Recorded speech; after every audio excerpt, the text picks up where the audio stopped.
Shloka number 27, chapter 3.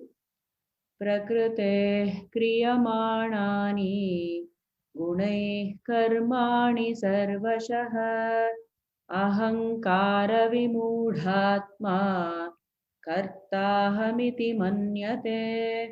So here Krishna starts to talk about a different topic, the state of the Ajnani. So here he is talking about the state of the Ajnani in Shloka number 27, and in Shloka number 28 he will talk about the mental state of the Jnani. So what he is saying here, Prakrite Kriyamanani, from the Prakriti, from the material nature, or is what the Kriyamanani, all the Kriyas or all the karma is carried out, Gunai Karmani Sarvashaha. So from the Prakriti, we know that the Prakriti is made up of the three gunas, the Sattva, Rajas and the Tamas. And because of this is what everything is being carried out. Kriyamanani, Gunai Karmani Sarvashaha. All these are carried out by the Prakriti or the gunas. Ahankara Vimudhatma. So the one who is bewildered or one who is identified with his ego, that I am this body, what he thinks is that Kartaham iti manyate. So he thinks that I am the doer. When actually we are being acted upon by the Prakriti, that is actually doing all these work. But the one who is identified with the body thinks he is the doer. So for that we saw like in chapter 2, Yayenam vetti hantaram yaschainam manyate hatam ubhautau na vijanitaha nayam hantina hanyate. There we saw that neither of them is a knowledge. The one who thinks that the Atma can slay and the one who thinks that it is slain. So if he is thinking like that, then both those person are not in knowledge, because this Atma is this Akarta Abhokta. If you think you are the Atma, you will know that you are the Akarta Abhokta. But if you think that you are the body, then you will think that I am the Karta, I am the doer, and I am the Bhokta, I am the enjoyer. That was the summary of this sloka 27. Then 28, he says, sloka number 28, Tattva Vittu Mahabaho Guna Karma Vibhagayo Guna Guneshu Vattante Iti Matva Na Sajjate. So here he is talking about the mental state of the jnani. So the ajnani is thinking that I am the body and whatever the body is doing, I am doing. But what is the jnani doing? Tattva Vittu Mahabaho, the knower of the truth, O Mahabaho, O mighty armed Arjuna, Mahabaho, Guna Karma Vibhagayoho. So what he is able to do, this wise person, he is able to differentiate he is able to do the Karma Vibhagaha and the Guna Vibhagaha, which means Guna Vibhagaha, he knows that the three gunas are only acting. He is able to differentiate, and it is different from the Atma, which is himself. And whatever is born from the gunas, the karma which is born, that is also different from the Atma, which is himself, that he knows. And then what else he knows? Guna Guneshu Vattante. So Gunaha. So these three qualities, Sattva, Rajas, and the Tamas are there. And the Guneshu is the worldly objects that is created from these gunas. Actually, everything is just the same. When you see, the objects are made from the gunas only. Later we will learn how it is made. So everything we see in the objects are also coming from the Prakriti. This Anatma, the body, mind is also coming, it's also the Prakriti. So one Prakriti is acting with the other Prakriti. That is what is happening. But because we think we are separating all these things. But the Jnani thinks, what does he think? He thinks that one is acting, or one guna is acting over the other gunas, or one object is acting over the other objects. That is what he thinks. So he perceives the gunas in the shape of the senses, mind, etc. Here it is the gunas. And the guneshu meaning the shape of the objects of the perception. So whatever is being perceived is the guneshu. Iti matvana sajjate. So he never becomes attached to this. So this is the meaning of this shloka number 28. And then shloka number 29. Prakriter guna sammudhaha Sajjante guna karmasu tana kritsna vido mandan kritsna vinna vichalayet. So what is he doing? Prakritehe guna sammudaha. So born of this material nature, by the gunas also, sammudaha, deluded. Sammudaha, mudaha is the fool. Sammudaha is the total fool. Sammudaha, totally he is deluded. Sajjante, so he becomes attached. Sajjate is the same, last shloka we saw, Sajjate, Sajjante is the same. It is meaning attached. Guna karmasu, to the results of the actions, he becomes attached. Tana kritsna, so he says he gives advice to the jnanis. Tana kritsna vido mandan. So there are two words we saw. Kritsnavit, akritsnavit. So kritsnam meaning complete, akritsnam meaning partial. So kritsnavit means the one who knows everything or he is wise. Akritsnavit means he doesn't have the full knowledge. What one should not do, the one kritsnavit, the one who is wise, should not unsettle the mind of the person who is half baked or who knows only partial knowledge. So don't go and unsettle him. But then what should you do? So the next shloka is going to say that answer. So here he says, Mayi sarvani karmani sanyasya chetasa nirashir nirmamo bhutva yudhyasva vigatajwaraha. So he says here, Mayi sarvani karmani. So here he says 5 qualities, right, which is the saram of this karma yoga. So he says 5 things. What did we see? One was this adhyatma chetasa. So Mayi sarvani karmani sanyasya. That comes first. Mayi sarvani karmani. All these actions sanyasya. So giving to me alone. So we saw that this is the translated as Ishvara Arpana Buddhi, or it can be the Prasada Buddhi. So everything should be related to God. Mayi sarvani karmani sanyasya. So relinquish all these things to me. That was one thing. And then we saw Adhyatma Chetasa. Adhyatma Chetasa meaning having the Viveka, do your duty, having the Viveka of Karma Yoga, having the intelligence of Karma Yoga. Adhyatma Chetasa. So karma does not bind. Attitude will only bind. So how did we know that? We saw the difference between how when life is lost, the murderer, he kills. The doctor also, the life is lost in the operation. But the doctor did not get the sin. Why? Because he did it with the right attitude to save the patient. However, the murderer, he wanted to do it for his gain. So the adrishta palam or the palan we did not see. Both in both the cases one life was lost, but the murderer incurred the sin and this doctor got the punya.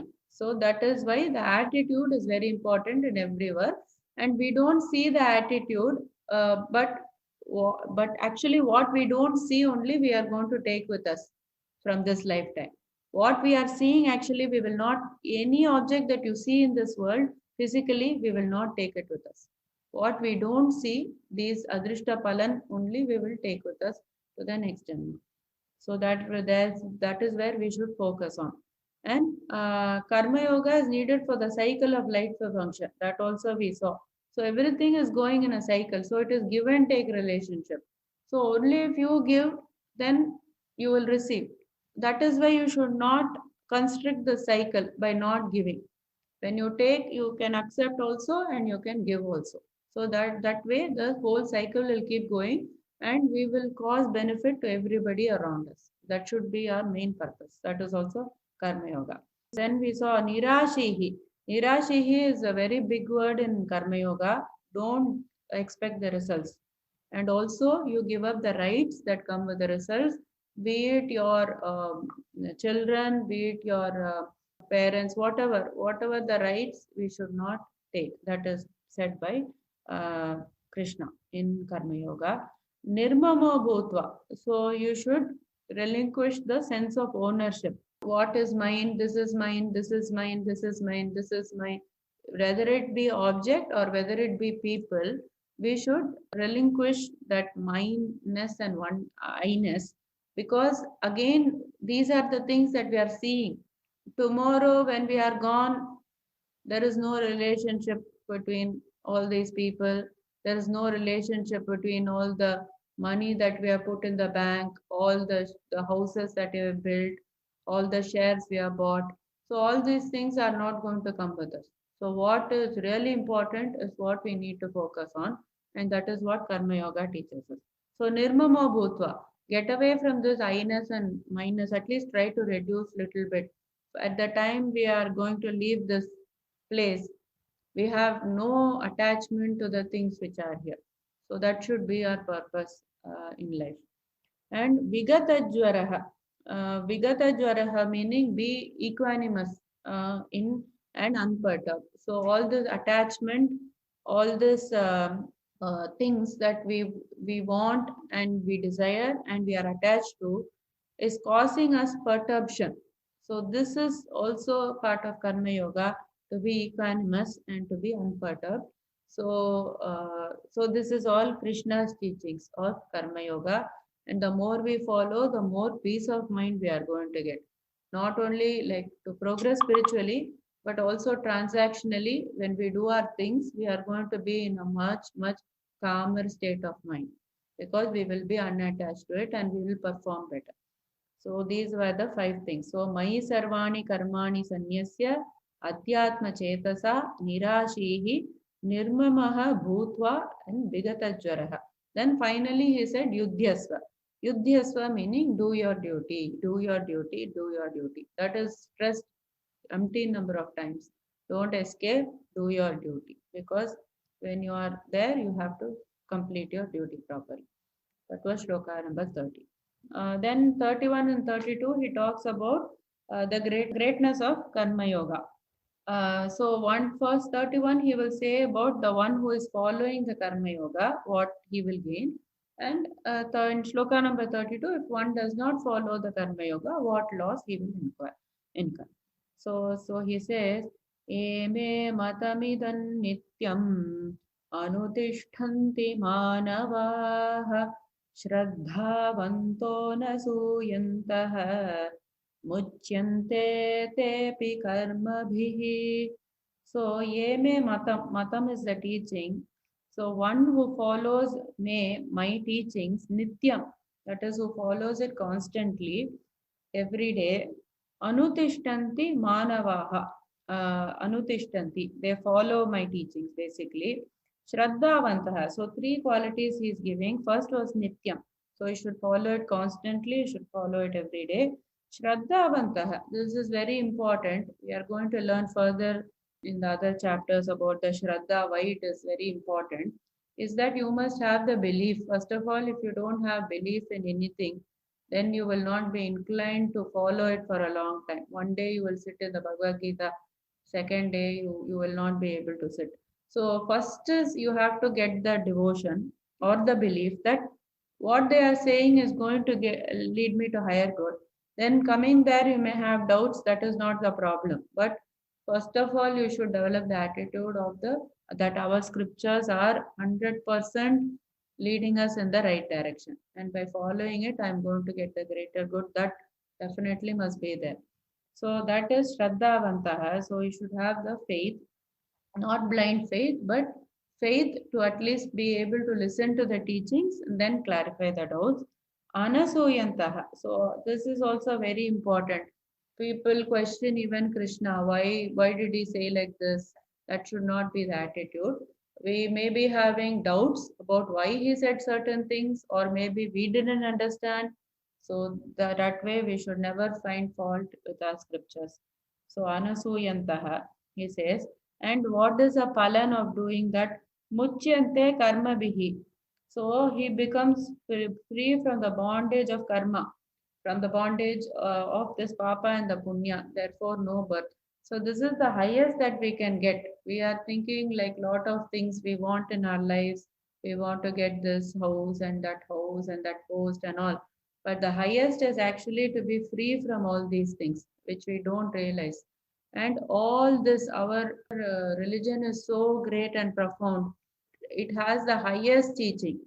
Nobody else has this clarity, or this way of explanation, and the way it has been said in our scriptures is just amazing. So this is going to lead us to free from bondage, which is the highest for us. So that is the 31, shloka number 31. And shloka number 32, etve tadabhyasuyantah nanutishtanti me matam sarvajnana vimudhanstan vidhi nashtana chetasah. So here he says, what will happen if the person doesn't follow my teachings? Etu etat abhyasuyantah. Abhyasuyantah we saw is the opposite of the anasuyantah. Anasuyantah is not finding faults. Abhyasuyantah is finding the faults. So this person does not, na anutishtanti. He does not follow my teachings. Sarvajnana vimudhanstan. So vimudhan, he is deluded, and sarvajnana, he is devoid of all types of knowledge. And tan vidhi nashtan achetasaha, and he becomes devoid of discrimination, like going behind the wrong things. All those things will happen if we think that, oh, this is what is Krishna saying, it is not at all correct, or it's not practical, like that if you are saying, then we will be deluded. So abhyasuyantaha, finding the fault, then na anutishtanti, he does not follow. The consequences will be sarvajnana vimudan, you will be deluded from all the knowledge, and nashtan, so basically you are ruined, and achetasaha, the devoid of discrimination. So basically, if you are not following the teaching, meaning you are not going the spiritual path, your life is getting wasted, then we have to start from scratch, from next Janma. We don't know if we will get these circumstances. We don't know we will have the enough monetary thing. Like, if we are a laborer, we are a worker, then we can't. We will be forced to think about hand to mouth survival. So all those circumstances have been given in this lifetime for us, which we should make use of to progress. So we get next Janma at least. If we get moksha, that is the best. But at least the next Janma will be better in the conducive environment, where there will be, like, we will be in the vicinity of all the jnanis and all that. So like that, we will aspire to get a better Janma rather than waste this Janma in all this Bhoga and Aishwarya and all these things, which will lead us to, that is, we have to again start. So there is no other option for us. If we go in this path, so that is what somebody said, why Krishna, why can't you put people in the good path? He said, no, that is not my thing. I will tell, okay, this is the good you will get going in this path. You will, these are the things, consequences you will get not going. Then it is the person, I endowed him with intelligence. So he has to make the decision. So we have to make the good decision to go in the path of spirituality. So that was the shloka number 32. Shloka number 33. Sadrisham cheshtate swasyaha prakritirjnanavanapi prakriti yanti bhutani nigraha kinkarishyati. So here he says, so the two slokas we said we must read together, 33 and 34, because it may give the incorrect meaning. Like if we read only 33, it says, Sadrisham, according to cheshtate swasyaha. So people act according to their own what? The prakriti. Because we said the prakriti is the cause of all the action. So people act according to own prakriti. Like even we saw the example of Duryodhana, who said, I know what is good and what is bad, but I cannot act in that way. So similarly, people will act in their own way only, according to their own nature. And here, to top it all, he says, Jnanavanapi. Even the Jnani is acting like that. And Prakritim Yanti Bhutani. So all the beings follow this Prakriti. Then what will Nigraha King Karishyati? So nigraha means control or repression. What will it do? So it makes us to think when we listen to the shloka. Okay, Krishna himself is saying people are acting according to Prakriti. If this Prakriti, if this body is only asking for this gulab jamun, then what can I do? Nothing, right? If the body is asking, the mouth is taking, the stomach is digesting. Okay, everything is done by Prakriti. I have no control. I am only seeing it, and the Prakriti is doing all these things. So that is not the way to take. Shloka, the next shloka, he gives the answer. इन्द्रियस्येन्द्रियस्यार्थे रागद्वेषौ व्यवस्थितौ तयोर्नवशमागच्छेत् त्यौ ह्यस्य परिपन्थिनौ. So here what he says is the continuation. So indriyasyarthe. So the senses will get attached to the sense objects. That is nature. Why is it getting attached to the sense objects? Raga dvesha vyavastitho. It is because of your own likes and dislikes. It is not because somebody put it there. Somebody put the gulab jamun. But why did you go for it? Why that other person sitting next to you did not eat it? Because you like it. And because of your likes and dislikes, your senses, your word is very important here. Your likes and dislikes cause your senses to be attracted to those sense objects. So this your is very important, that we must take responsibility and ownership of why you were attracted to that gulab jamun. Raga dvesha vyavastito, which was situated. Tayorna vashamagachet. Don't be controlled by it. It is just acting on you. Don't be controlled by it. Tyo hi asya paripantino. So know that it is the thief or it is the enemy for you. So how we saw, like there are three steps that happens. What we call the samskaras are basically imprints, which is the imprints of the raga and the dvesha. Last janma, if you liked something, if you like sweets, that imprint is there coming in this janma for you. Again, this janma you are forced to go after eating sweets. But if you recognize, oh, I'm having this tendency, I'm having this samskara in me, you can change it. It's not that it is there forever. It is erasable and it is rewritable.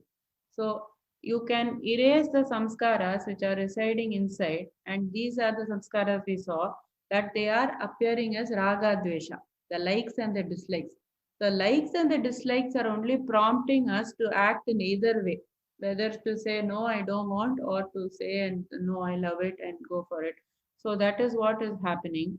And raga desha is converting to action, and this action is leading to the papa and punya. So long term, even if you say, okay, eating one gulab jamun, how does it lead to papa punya? One gulab jamun will not. Eating 10 gulab jamuns every day will lead you to go to the hospital. So then that is the consequence for every action, and it is coming from the likes and dislikes that you have. So this is what has been said in this, and very deeply we will go in the next chapters. It is just like we are just seeing what is here, but very deep we will go later and we will understand it. So this is shloka number 34. Now shloka number 35. श्रेयान् स्वधर्मो विगुणः परधर्मात् स्वनुष्ठितात् स्वधर्मे निधनं श्रेयः paradharmo bhayavahah. Here he goes to a slightly different topic. So he was always talking about do your duty, do your duty. Now he talks about doing somebody else's duty. Not doing somebody else's duty is also a part of this karma yoga. So he's stressing it here. Shreyan swadharmo vigunaha. Swadharma is your own duty. Vigunaha means it has got the faults, even if it is a faults. If you are a sweeper, if you have a very, very menial job also, that is even better. Doing that is very much better. Paradharma, doing somebody else's duty. So anushtita, even perfectly if you do that duty, that is not considered karma yoga. Swadharme nidhanam shreyaha, doing your own duty alone. It is better. Swadharme nidhanam shreyaha, paradharma bhayavaha.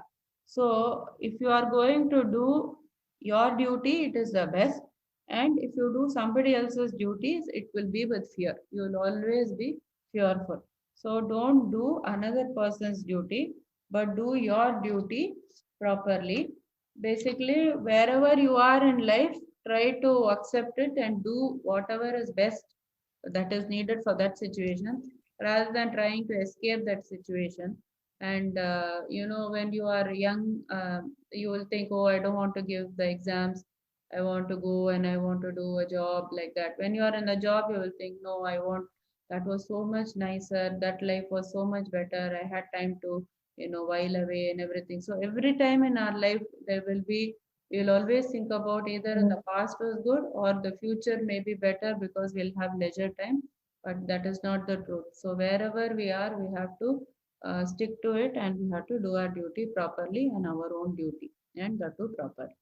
Shloka number 36.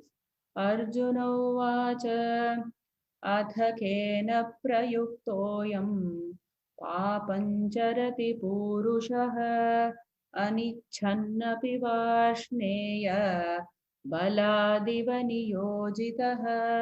So here he says, Arjuna gets this doubt. So you are saying, Krishna, you have to do your duty, you have to do all these correct things, and go in the right path.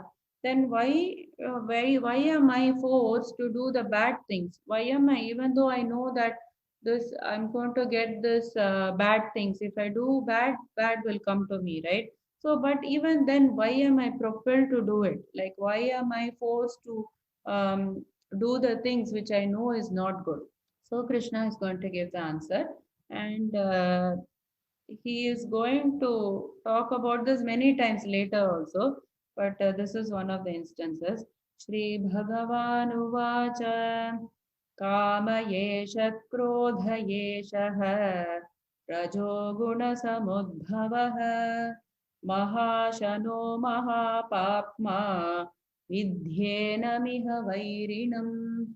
So here he says, what is the answer here? Only one answer, only one answer word. It is the kama. It is the desire. Kama yeshaha, krodha yeshaha. It looks like two things, but it is actually one thing which is there. Kama yeshaha, krodha yesha. So from the kama, it arises the krodha. So yeshaha rajo guna samudbhavaha. So raja, the guna, this is desire is coming from the rajas, the guna of rajas. Samudbhavaha, it is born from that. Mahashanaha, it is all devouring, like how the fire is going to take all that is thrown at it, is the fire, and it will go bigger and bigger when it takes the fuel. Like that, the desire is like in the form of fire, it will keep growing bigger and bigger.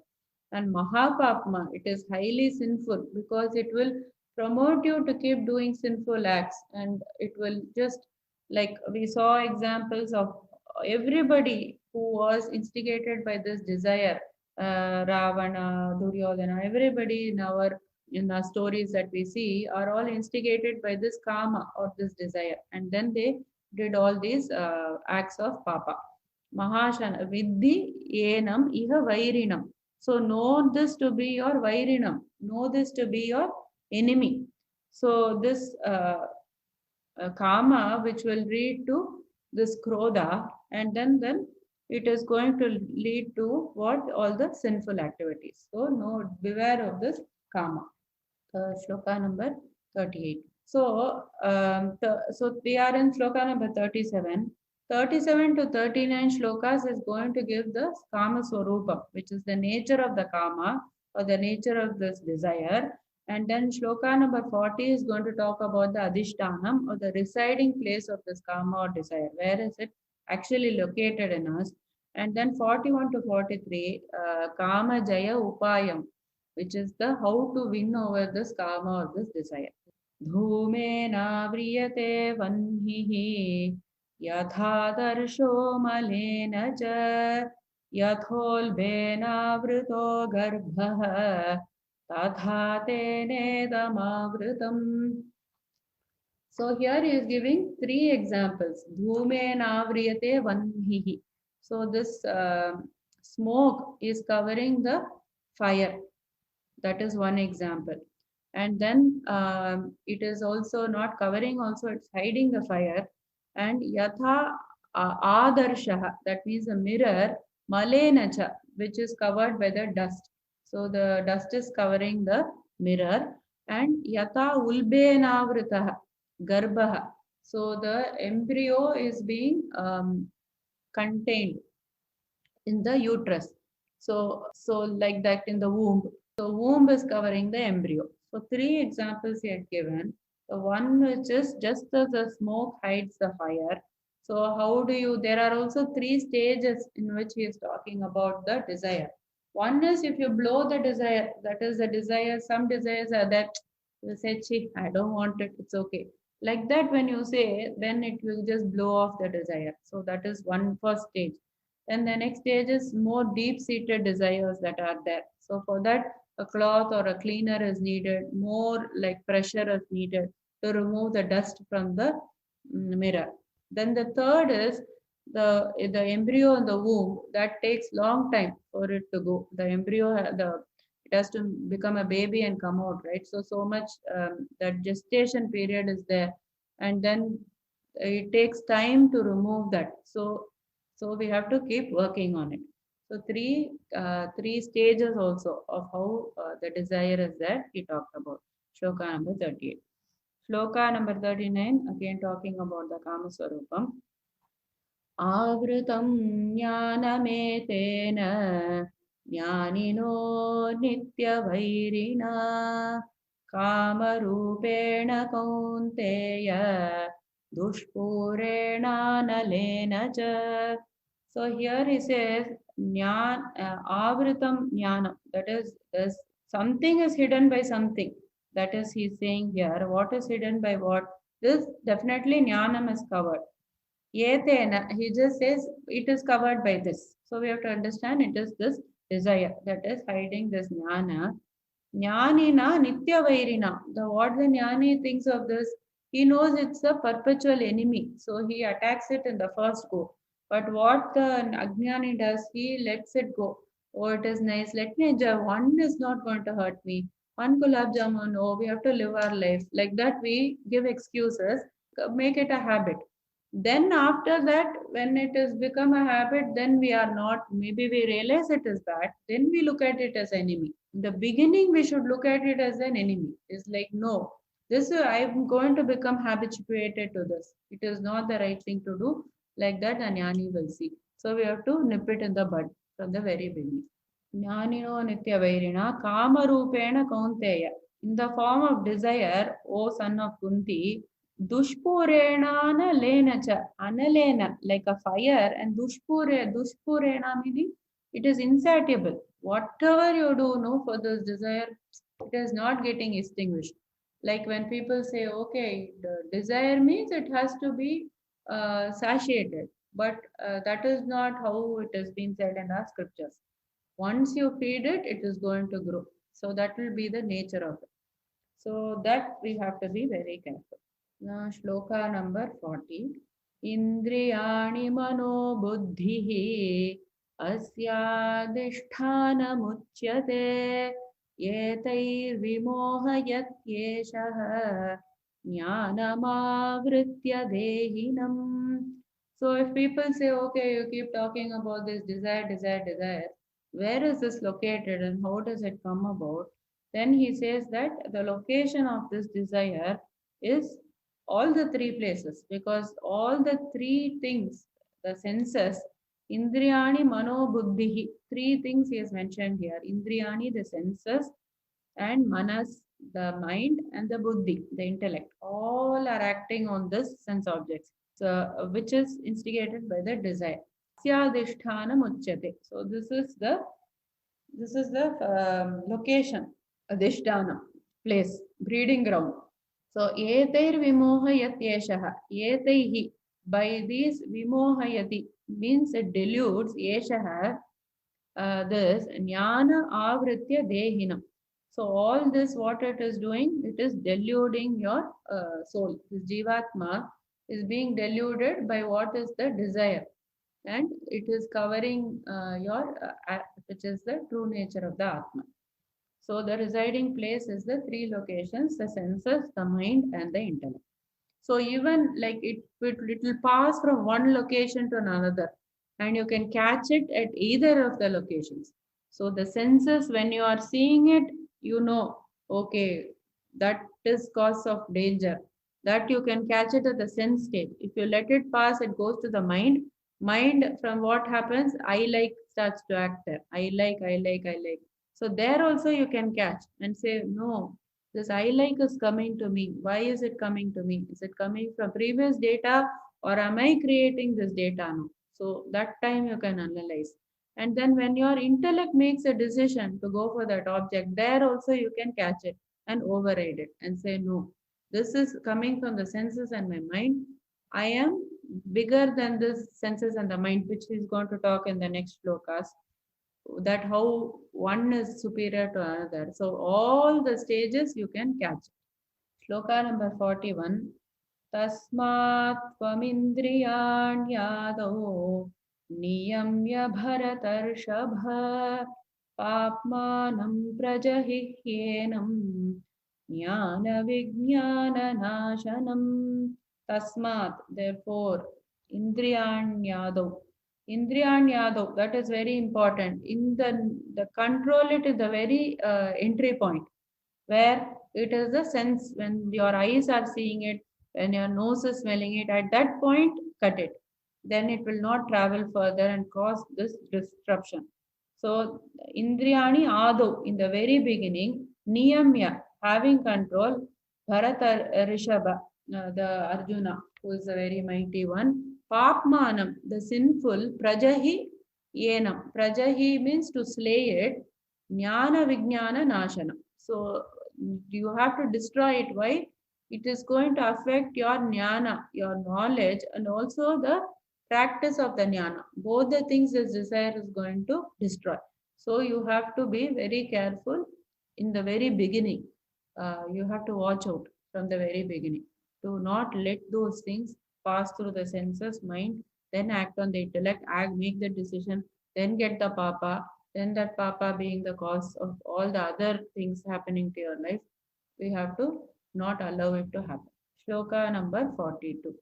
Indriyani paranyahu indriyebhyah param manah manasastu para buddhihi yo buddheh paratastu saha. So here he talks about the how one is superior over the other. Indriyani paranyado. Indriyani. So first stage is indriyas. Then from more than the indriyas, what is powerful? The manas is powerful. So when it entered through the indriyas, the manas, the I like, I don't like, can be avoided at that stage. That is karma yoga. You are acting on the mind, the vairagyam you have. So that vairagyam, if you put as a filter there, gulab jamun is there, I like, I don't like will not come into play. So then there you control it. So manas is much superior than the senses. Then more than the mind is what? More than the mind is the intellect. Because intellect, you have this called the vivekam. You have the ability to, even if your mind said I like, I like, I like, your intellect could override and say, no, sorry, you may like it, but this is not good for you. That decision making capability, analyze whether this is good or bad, is existing in your intellect, and you can override the manas with it. So intellect, if you have not ruled, what the next is what? The next is the jnani. He knows that he is the Atma. This Atma, the self, is greater than all these three things put together. You are not all these, you are not going to be sworn, or you are not going to be engrossed in all these objects, because you are the most superior thing that can exist. You are the Atma. So that feeling, when it comes, then all these things become very, very trivial to you. In the second chapter also he said, right, like what, like a big reservoir, what can it not serve? like is a lake of any benefit when the big reservoir is there? No. Just like that, when you know the essence of your true being, then all these very small, very trivial. That is the meaning behind this. So then 43 is he is going to conclude, and then he is again going to insist. Evam buddhev param buddha संस्तभ्यात्मानमात्मना जहि शत्रुं महाबाहो कामरूपं दुरासदम्. So here he says, you know that you are greater than this intellect. I talked about the senses, then the mind being superior to the senses, then the intellect being superior to the mind. But know that everybody, each one of us, we are more superior to this intellect. That means we are definitely superior to the mind and the and all the senses and the sense objects. Definitely we are superior. With that confidence, what you should do is to subdue sanstabhyatmana. So sanstabhya. So you have to subdue your atmanam, which is the lower senses, which is the mind and the intellect, which is the lower senses, atmana, which is the higher self. Using the higher self, you can subdue the lower self. Like if you are in a state of superiority, how you give instructions to your servant, right? Go do this, go sweep the floor, go mop this. Like that, how in an authoritatively you are making, because you know you are superior then. Like that, when you know you are superior than one thing, that will not control you. Now what is happening? We are being controlled. That is the problem. But once you know that, no, this, I am actually superior than all these things. Whatever is put in front of me, I'm not going to get lured. Like that, if you get that attitude, then all these things will be immaterial and you don't need to be controlled by it. So this was the shloka number 43 where he concludes. So, Kama Rupam Durasadam. He says it's a formidable enemy. Many times he has said, he told it as a perpetual enemy, formidable enemy, as a thief. So all those words has been used for this kama rupam, and from the very beginning control it and subdue your lower senses using your higher self. That is, so we will conclude chapter 3. Om Tatsaditi Srimad-Bhagavad-Gitasu Upanishatsu Brahma-Vidyayam Yoga-Shastre Shri Krishna-Arjuna-Samvade Karma-Yogo Nama Tritiyodhyayah. Sarvam Krishnarpanam.